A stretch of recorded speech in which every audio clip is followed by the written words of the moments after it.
Laura Kuenssberg let slip her true feelings about Brexit during a throwback speech, admitting it was no surprise the UK had voted to leave the EU.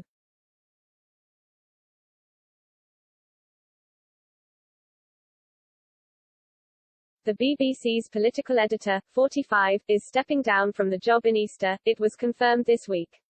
Her departure from the senior position, for which she earns £260,000 a year, comes after 7 years in the role. Brexit has been a major part of Ms. Kuenssberg's brief during her time leading the BBC's political coverage. The broadcaster has frequently been on the sidelines of the UK-EU negotiations in London and Brussels.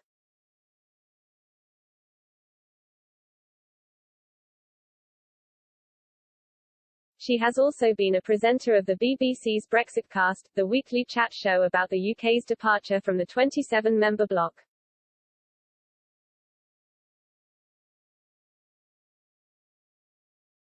The political editor's coverage of Brexit even earned her a Broadcaster of the Year award from the Political Studies Association 5 years ago.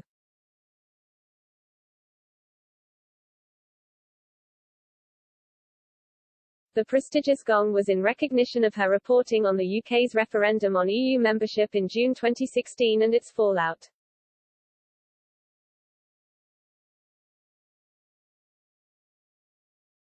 However, after scooping the award, Ms. Kuenssberg let slip her true feelings about the British public's decision to part ways with the EU in the landmark vote, which saw Leave supporters win by 52% to 48%.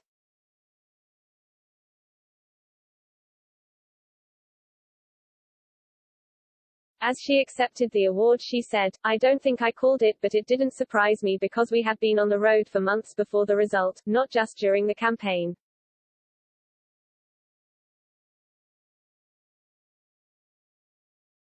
And we picked up that lots of people felt that voting to leave is what they wanted to do."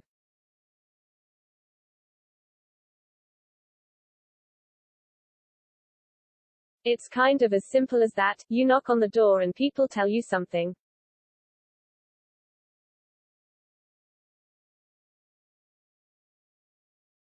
And lots of politicians knew it was coming as well, but they didn't necessarily want to say it publicly.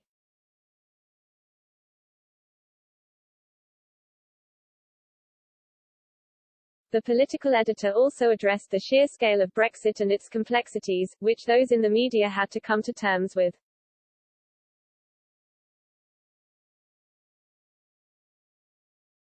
She added, "Clearly our decision to leave the EU is the biggest political decision we will take as a country for decades.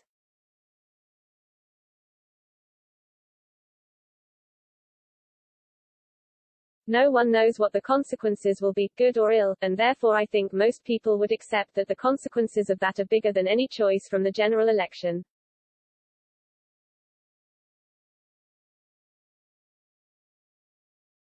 Although those are, of course, huge stories too, and you've seen politicians grapple with that and they don't really know what to do.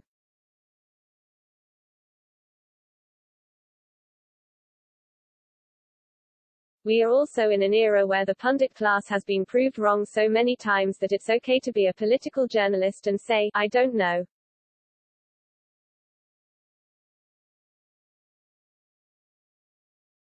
This week Ms. Kuenssberg said she was lucky to have held the best daily reporting job in the business.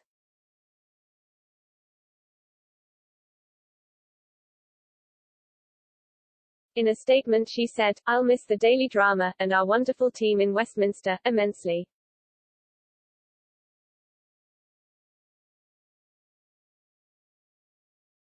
But after nearly 7 years and what feels like decades worth of headlines, it's time for the next move.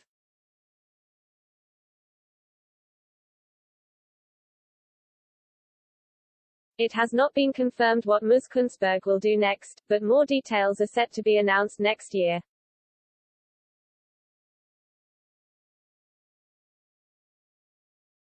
The BBC has not revealed who will take over the helm as political editor, but some news outlets have speculated over who will succeed her.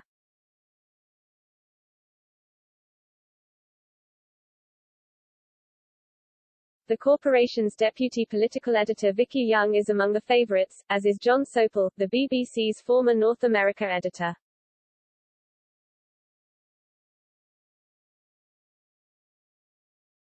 In October, Mr. Sopel announced he was stepping down from his position, prompting reports that there could be a new role for him after Ms. Kuenssberg's eventual departure.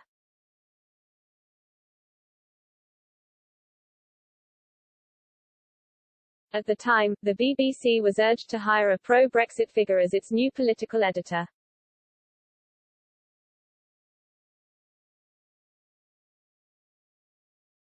Conservative MP Julian Knight, the chairman of the Digital, Culture, Media and Sport Committee, which holds the BBC to account in Parliament, told The Telegraph that the corporation should throw the net wider, as it searched for a new political editor.